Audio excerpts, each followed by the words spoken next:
করা হবে মুসা যাতে দুনিয়াতে আসতে না পারে। মুসা যদি দুনিয়াতে আসে আমার ক্ষমতা থাকবে না। দেখেন আল্লাহর খেলা, আল্লাহর লীলা, আল্লাহর খেলা দেখেন, আল্লাহর লীলা দেখেন। আল্লাহ মুসাকে জন্ম দিয়েছেন, আবার তার গড়েই লালন পালন করেছেন। জোরে বলেন ঠিক কিনা? লম্বা ঘটনা, সেদিকে আমার উদ্দেশ্য নয়। মুসা আলাইহিস সালামকে আল্লাহ বড় করলেন ফেরাউনের কুলে রাইখা। যেই ফেরাউন মুসাকে না আসার জন্য ৭০,০০০ ছেলে সন্তানকে হত্যা করেছে। জোরে কোন নাউজুবিল্লাহ।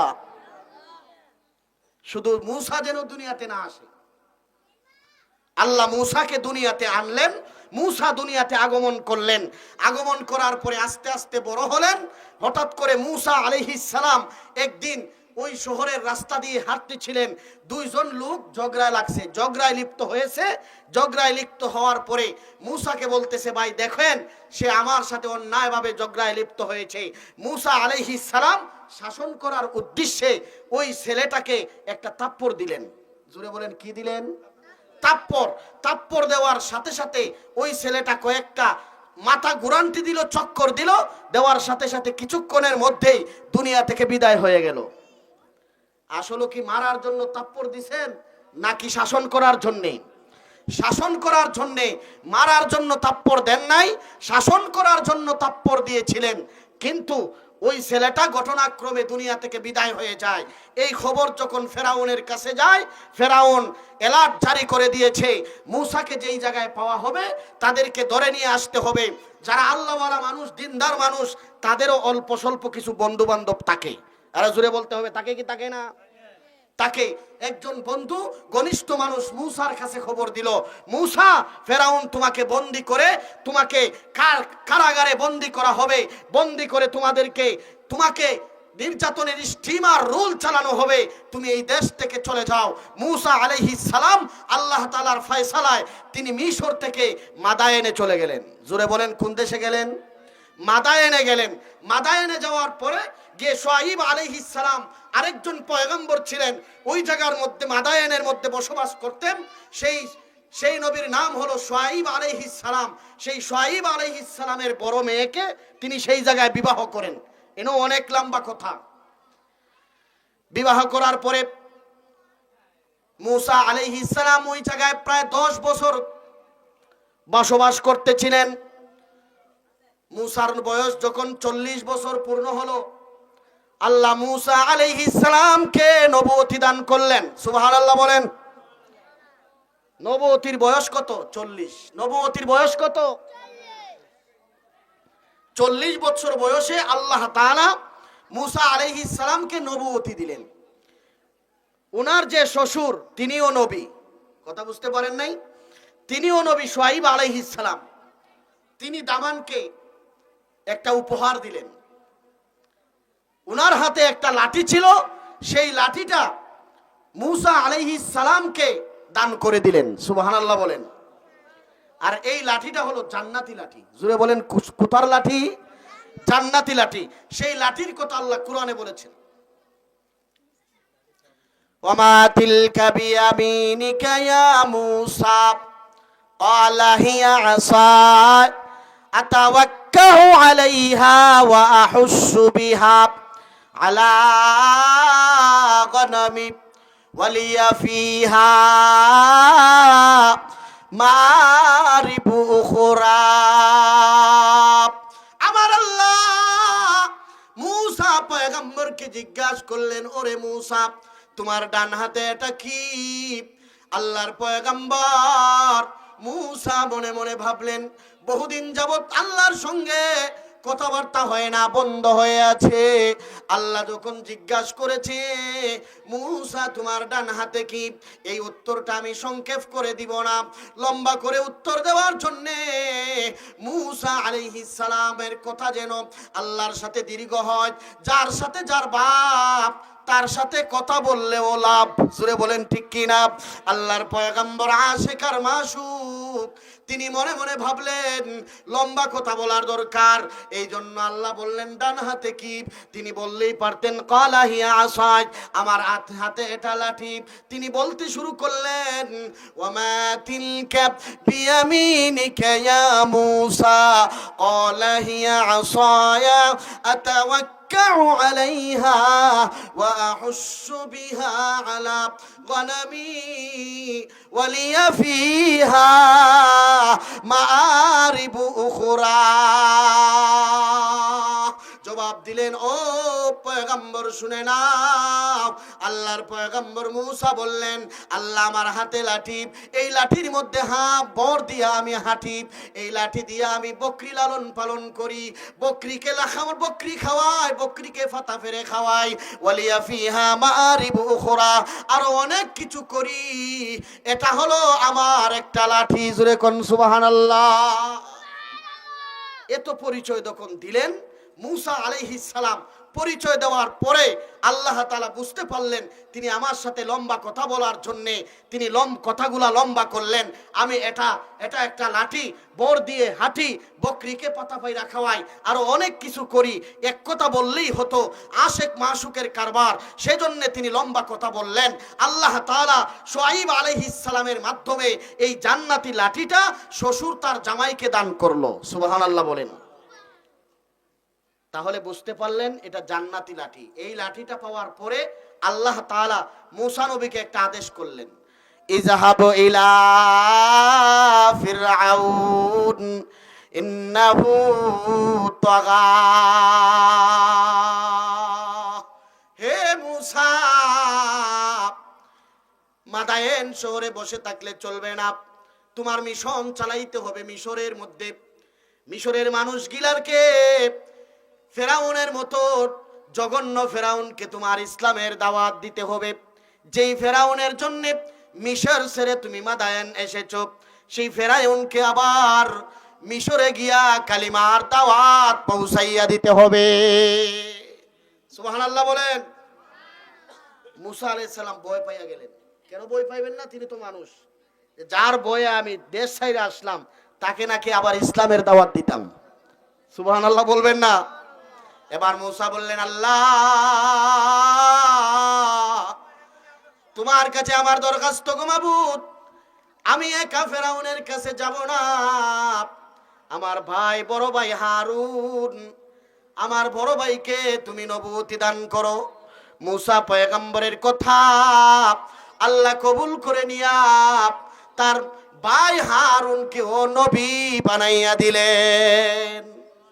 ইজহাব, এবার যাও, ইজহাবা, দুজন যাও, গিয়ে ফেরাউনকে কালিমার দাওয়াত দাও। এবার আল্লাহর পয়গম্বর মূসা মাদায়েন থেকে মিশরে ঢুকলেন। ঢুকে ভাইয়ের সাথে সাক্ষাৎ, ভাই আল্লাহ তো তোমাকে অনুভূতি দিচ্ছে, চলো আমরা দুজন ফেরাউনের কাছে কালিমার দাওয়াত নিয়ে যাই। দাওয়াত নিয়ে যাওয়ার পথে মূসা পয়গম্বর সংসদে ঢুকার আগে আল্লাহ আবার শর্ত দিছেন, সংসদের ভিতরে ঢুইকা সবার সামনে তোমার দাওয়াত দিতে হবে। দেখছেন, একা একই ফেরাউনরে দাওয়াত দিলে চলবে না। আল্লাহ চায় মিশর শহরকে কালিমার পতাকা দিয়ে আল্লাহ তাআলা বিলীন করে দিতে, কালিমার পতাকা যেন মিশরে উদ্দিন হয়, সেটা হলো আল্লাহর মিশন। জুড়ে বলেন ঠিক কি না? সংসদে দাওয়াত দিতে হবে। সংসদে গিয়ে মূসা আলাইহিস সালাম আশেপাশে, সংসদের আশেপাশে চতুর্দিকে সেনাবাহিনী, বিভিন্ন ধরনের বাহিনী দিয়া ঘেরাও করা থাকে কি থাকে না? ঘেরাও করা থাকে। এবার মূসা পয়গম্বর ওই সংসদের পাশে যখন গেলেন, গিয়ে দেখলেন তার বাহিনী দিয়া তার সংসদটা ঘেরাও করা। কিভাবে সংসদের ভিতরে ঢুকবেন? বাহিনী যখন তাকে দেখতে পাইল, এবার বাহিনীর লোকেরা বলল, ও পয়গম্বর, তুমি কি মূসা? তিনি বললেন, হ্যাঁ আমি মূসা। যেই মূসা কিপ্তি বংশের ছেলেকে হত্যা করে মাদায়েন সফর করেছিলাম, সেই মূসা আমি। কেন এসেছ? মূসা পয়গম্বর বলেন, তোমাদের খোদা, তোমাদের বাদশা, তোমাদের জাহাপনার কাছে কালিমার দাওয়াত দেওয়ার জন্য মিশরে আগমন করেছি, কালিমার দাওয়াত দেওয়ার জন্য আসছি। তারা ঠাট্টা করা শুরু করছে, আমাদের জাহাপনা আমাদের খুদাকে নাকি সে দাওয়াত দিবে। একদল বলে তাকে হত্যা করে ফেলো, আর একদল বলে না মারিস না মারিস না। জাহাপনা বাদশাকে জিজ্ঞাসা করি কি করা যায়।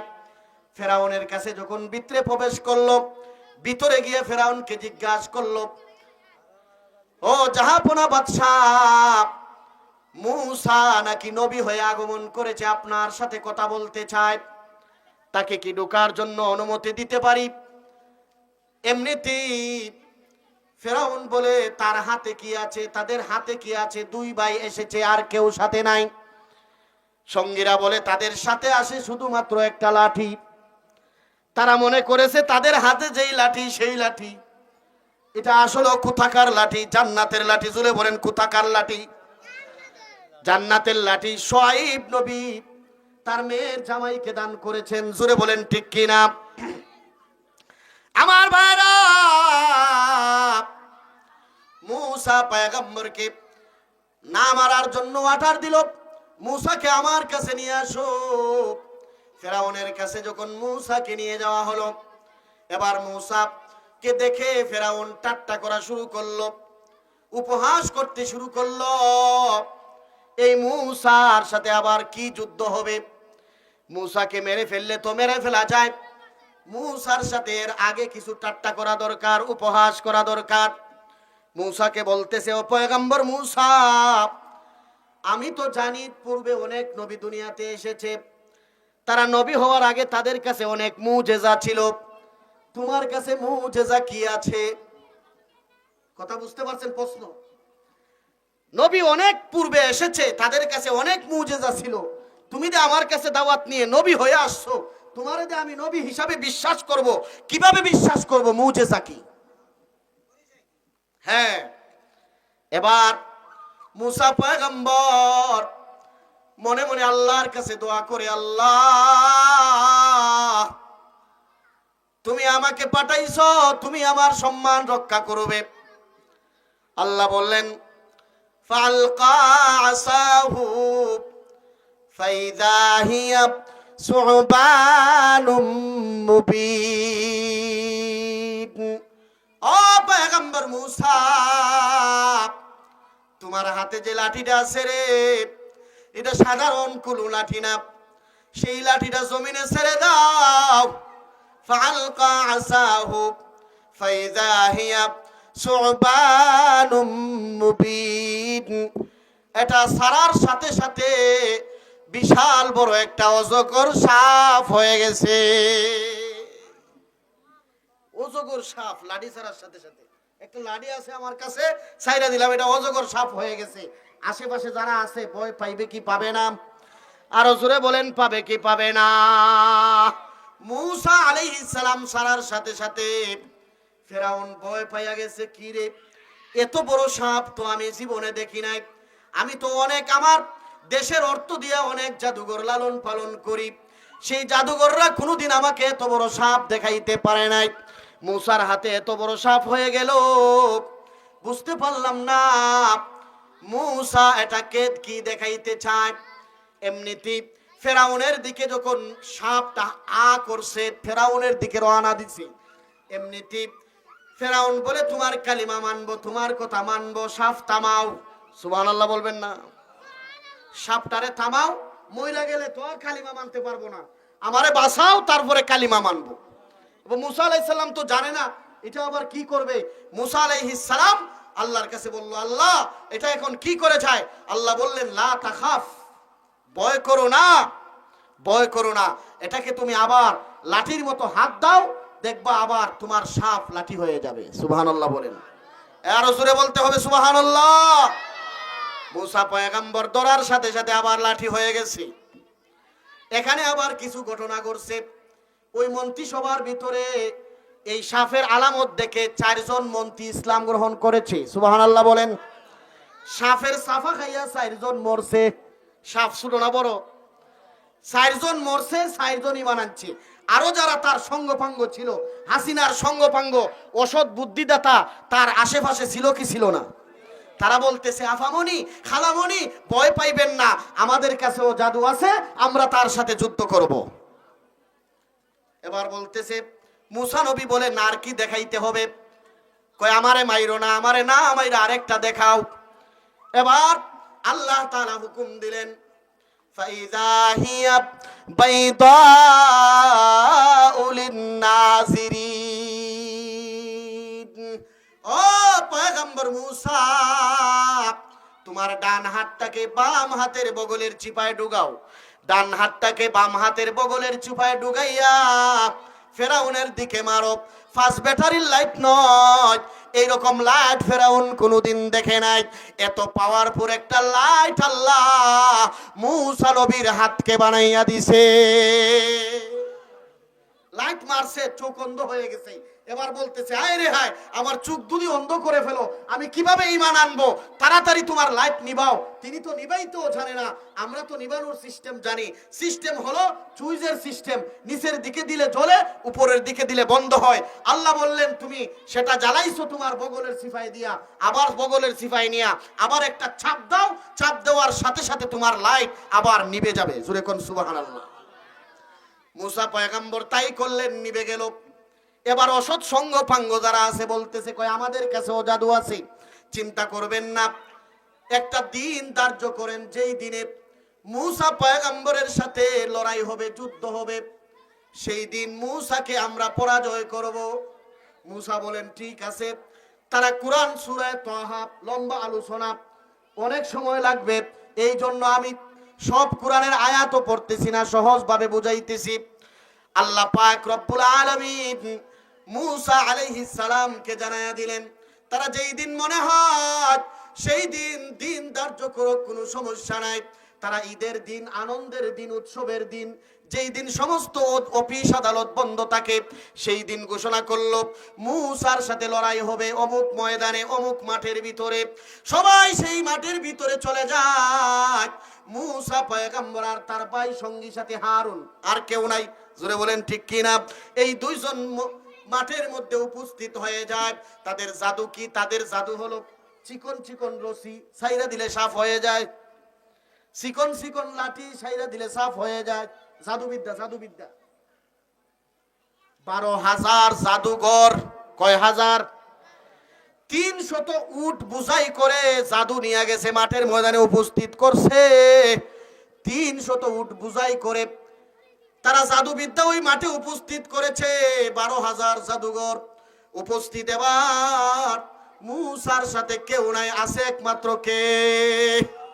আরো জোরে বলতে হবে কে? আল্লাহ যারে বিজয় দে রে, পৃথিবীর কেউ তারে থামাইয়া রাখতে পারে না।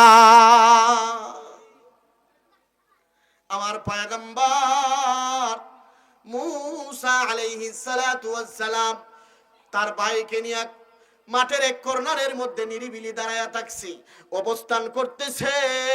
এমনিতেই হঠাৎ করে দেখে ফেরাউন উপস্থিত হয়ে গেছে। উপস্থিত হয়ে বলতেছে তোমার জাদুটা ছাড়ো। আল্লাহর নবী বলেন তোমরা আগে ছাড়ো, কারণ তোমরা আগে ছাড়ো, আমি পরে ছাড়বো। তারা সবাই ছেড়ে দিল, তাদের সাপগুলা, জাদুবিদ্যাগুলা মাঠের মধ্যে ছেড়ে দিল। বুঝতে পেরেছেন 300 উট বোঝাই করা জাদু, কত লক্ষ কোটি কোটি জাদু সব যখন ছেড়ে দিয়েছে, মুসা পয়গম্বর ভয় পেয়ে গেছে। মানুষ হিসাবে ভয় পাওয়ার কথা কি কথা না? সব সাপ মুসার দিকে আর হারুনের দিকে আগাইতেছে, ভয় পাওয়ার কথা। আল্লাহ বলেন ফাওজাসা ফি নাফসিহি খিফাতাম মুসা। আল্লাহর পয়গম্বর মনে মনে ভয় পাইয়া গেলেন। আল্লাহ বললেন ক্বালা লা তাখাফ ইন্নাকা আনতাল আ'লা। ও পয়গম্বর মুসা, ভয় পাইও না, ভয় পাইও না, ভয় পাইতে হবে না। আজকের দিনে সবার সম্মুখে, সমস্ত মানুষের সামনে কান্নাকা আনতাল আ'লা, নিশ্চয় আমি রব তোমাকে বিজয়ী দান করব। ভয় পাইও না, তোমার হাতের লাঠিটা জমিনে ছেড়ে দাও। সুবহানাল্লাহ বলেন। সংসদের মধ্যে যত বড় সাপ হয়েছিল তার চাইতে 1000 গুণ বড় হয়েছে। সুবহানাল্লাহ বলেন। তার হা করতে হয় নাই, মুসার লাঠিটা সাপটা অজগর সাপটা সামন দিকে শুধু গেছে, মাঠের মধ্যে একটা নিঃশ্বাস ছেড়ে দিয়েছে, আবার নিঃশ্বাসটা ভিতরের দিকে গেছে। মুফাসসিরিনে কেরাম বলেন ওই সাপের নিঃশ্বাসের সাথে ফেরাউনের সমস্ত জাদু ভিতরে ঢুকে গেছে। সুবহানাল্লাহ বলবেন না? সঙ্গে সঙ্গে এবারে তো আশ্চর্য বিষয়, 12,000 জাদুঘর ছিল। তারা বলল কি রে, এটা তো কোনোদিন জাদু হতে পারে না। কালু আমান্না বিরব্বিল আলামিন রব্বি মূসা ওয়া হারুন। সুবহানাল্লাহ বলেন। সবাই সমস্ত জাদুঘর একত্রিত হইয়া তারা ঘোষণা দিল, কালু আমান্না, আমরা সবাই ঈমান আনলাম। এতদিন জাদুবিদ্যা করেছি, জাদু ভালো করেছিনি, মুসার হাতে যেই লাঠি এটা কখনো জাদু হতে পারে না। এটা আল্লাহর পয়গম্বরের লাঠি, আল্লাহর পয়গম্বরের মুজিজা। রব্বিল আলামিন, ঈমান আনলাম উভয় জগতের রবের উপর, ঈমান আনলাম রব্বি মূসা ওয়া হারুন, হারুনের রবের উপর, মূসার রবের উপর ঈমান আনলাম, মূসা কালিমুল্লাহর উপর ঈমান আনলাম। সঙ্গে সঙ্গে ফেরাউন তাদের প্রতি এত রাগান্বিত হলো, এই জাদুঘরদের প্রতি বলতে শুরু করলো, আমাকে না বলে আমার অনুমতি ছাড়াই তোমরা ঈমান আনলা, তোমাদেরকে শাস্তি দিতে হবে। নাউজুবিল্লাহ বলেন, আরো জোরে বলেন নাউজুবিল্লাহ। ওই যে বলছিলাম কথাটা গুছাই আইন না বুঝাইতে হবে, এখন বুঝবেন। ফেরাউন ঈমান আনার সাথে সাথে তাদের দিকে নির্যাতনের স্টিমার চালু করে দিল। জোরে কোন নাউজুবিল্লাহ। কাউকে বাদী বানাইছে, কোন ইমানদারকে সে তার বাড়ির চাকর বানাইছে, কোন ইমানদারকে নির্যাতন করা শুরু করে দিছে। এইভাবে যখন নির্যাতন শুরু করেছে, মুসলমানদের উপর যদি কেউ নির্যাতন করে, পৃথিবীর মানুষ যদিও সহ্য করে, আমার আল্লাহ কিন্তু সহ্য করে না। জোরে বলেন ঠিক কিনা? এবার আল্লাহ তাআলার পালা। মুসা যখন অল্প মানুষ, তাদের উপর যখন নির্যাতনের স্টিমার চালাইলো, আল্লাহ তাআলা একাধারে মুসা সম্প্রদায়ের উপর 5টা আযাব নাজিল করলেন। জোরে বলেন কয়টা? আরো জোরে বলতে হবে কয়টা? 5টা আযাব আল্লাহ একাধারে নাজিল করলেন। সেই তেলাওয়াতকৃত আয়াত, যেই আয়াতটা আমি খুতবার মধ্যে পড়েছিলাম, সেই আয়াতের ভিতরে আল্লাহ 5টা শাস্তির কথা বর্ণনা করেছেন, যেই শাস্তিগুলা আল্লাহ ফেরাউনেরকে এবং ফেরাউনের সম্প্রদায়কে দিয়েছিলেন। আল্লাহ বলেন, ওয়ারসালনা আলাইহিমুত তুফানা ওয়াল জারাদা ওয়াল কুম্মালা ওয়াদ দাফাদিআ ওয়াদ দাম আয়াতিম মুফাসসালাত ফাস্তাকবারু ওয়া কানু কওমান মুজরিমিন।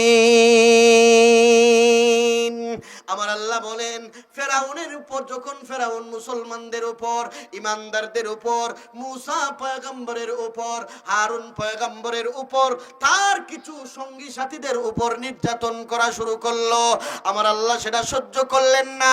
আল্লাহ পাক রব্বুল আলামিন ধারাবাহিকভাবে ওই ফেরাউনের সম্প্রদায়কে 5টা শাস্তি দিলেন।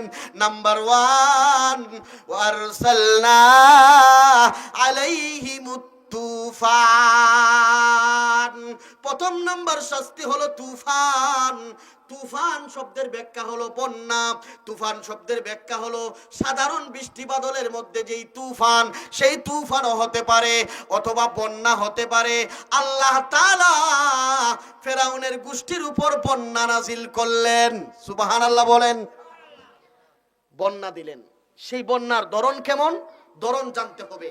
এক নাম্বার ধরন হলো আল্লাহ 5টা শাস্তির মধ্যে এক নম্বরে বন্যা দিলেন। মুসলমানদের বাড়িও তাদের বাড়ির পাশে আছে, বেঈমানের বাড়িও আছে।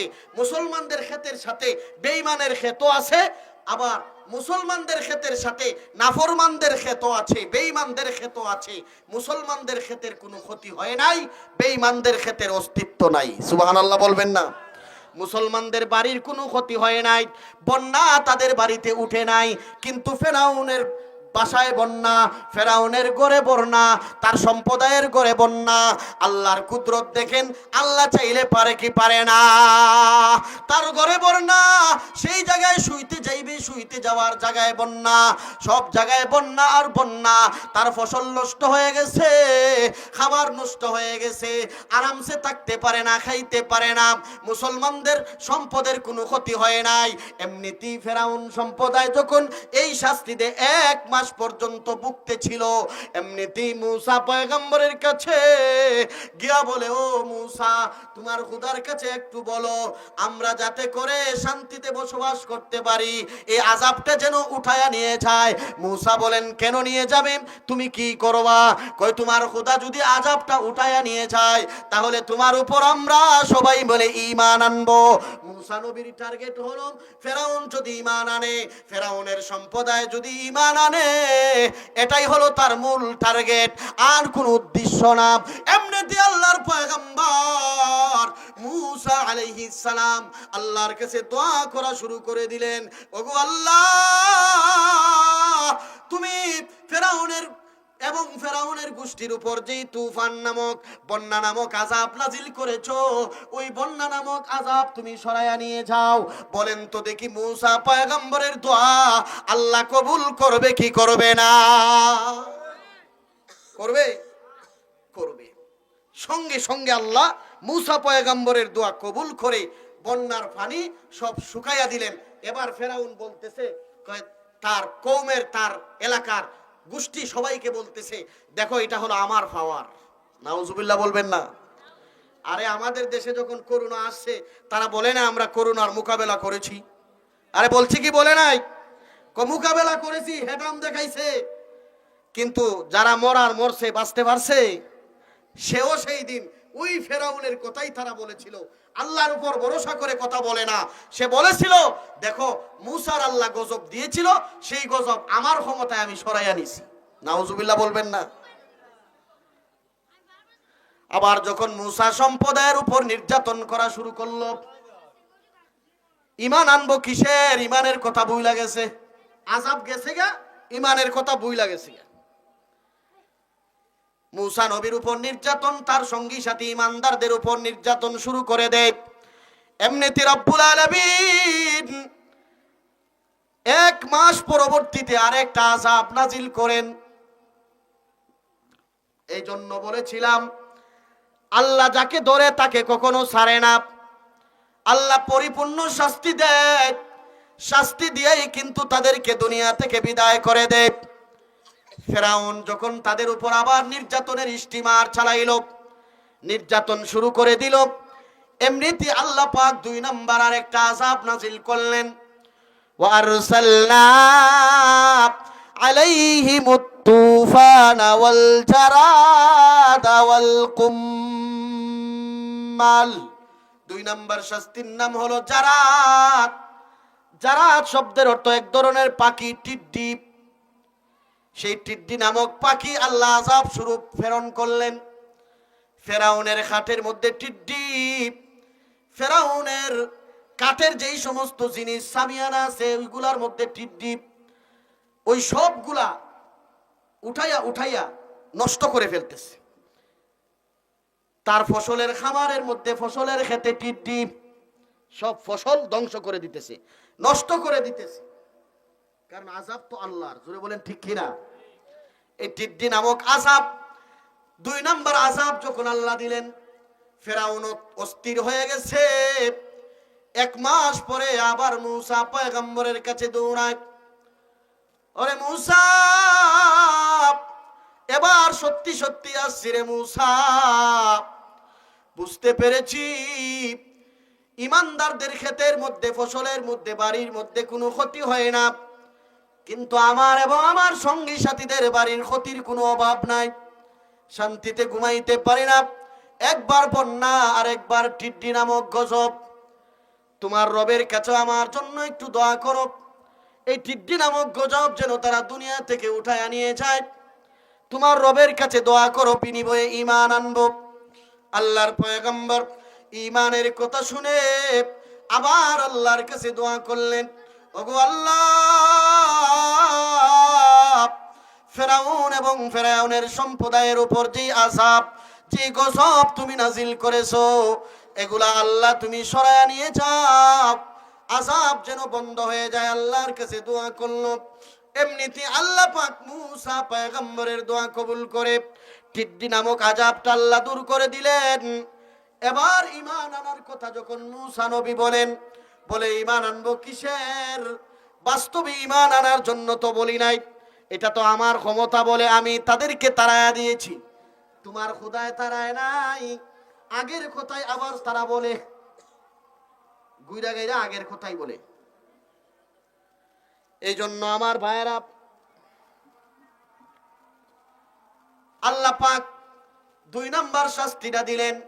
2 নাম্বার শাস্তি দেওয়ার পরে আল্লাহ তাআলা আযাব আবার যখন বেঈমানরা মুসলমানদের উপর নির্যাতন শুরু করলো, 3 নাম্বার শাস্তিটা আল্লাহ দিলেন, ওয়ারসালনা আলাইহিমুত তুফানা ওয়াল জারাদা ওয়াল কুম্মাল। 3 নাম্বার শাস্তির নাম হলো কুম্মাল। কুম্মাল এটা আমাদের মাথায় থাকে উকুন। উকুন চিনেন না?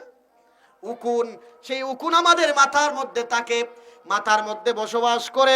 কিন্তু আল্লাহ তাআলা ফেরাউনের মাথায়, তার সম্প্রদায়ের মাথায় যেই জায়গায় চুল আছে সব জায়গায় উকুন আর উকুন, হাজার হাজার উকুন। কারণ আল্লাহর শাস্তি। খাবারের মধ্যে উকুন, ঘুমাইতে যায় ঘুমানোর বিছানায় উকুন, সব জায়গায় উকুন আর উকুন, শান্তি নাই। আবার মুসা পয়গম্বরের কাছে যায়, আবার মুসা নবী আল্লাহর কাছে দোয়া করেন, আল্লাহ আবার সার সম্প্রদায়ের আযাব দূর করে দেয়। এরকম ভাবে আবার নির্যাতন করা শুরু করে।